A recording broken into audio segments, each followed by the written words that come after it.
আম্পায়ারদের সিদ্ধান্ত আরও নির্ভুল করতে নতুন করে একাধিক প্রযুক্তি এনেছিল আইপিএল।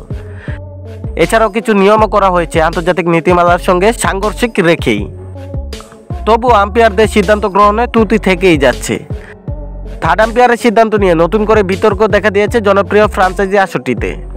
ক্রীড়া বিশ্লেষক টম মুডি তো বলেই দিয়েছেন ত্রুটি এড়াতে যাতে বিশেষজ্ঞ থার্ড আম্পায়ার নিয়োগ দেওয়া হয়।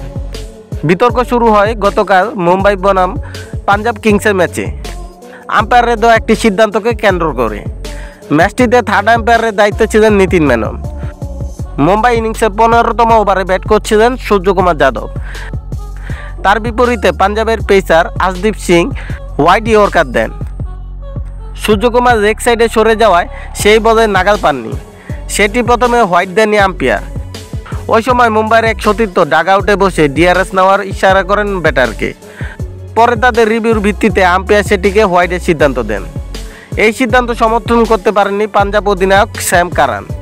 ফলে তখনই তিনি আম্পায়ারকে অভিযোগ জানান, যদিও সেই সিদ্ধান্ত আর বদল আসেনি। পরে ১৯তম ওভারে টিম ডেভিডকে একইভাবে অফ স্টাম্পের বাইরে বল দিয়েছিলেন স্যাম কারান। সেটিও আম্পায়ার প্রথমে হোয়াইট দেননি, কিন্তু ব্যাটার রিভিউ চান। পরে থার্ড আম্পায়ারের মাধ্যমে সেটিকে হোয়াইট ঘোষণা করা হয়।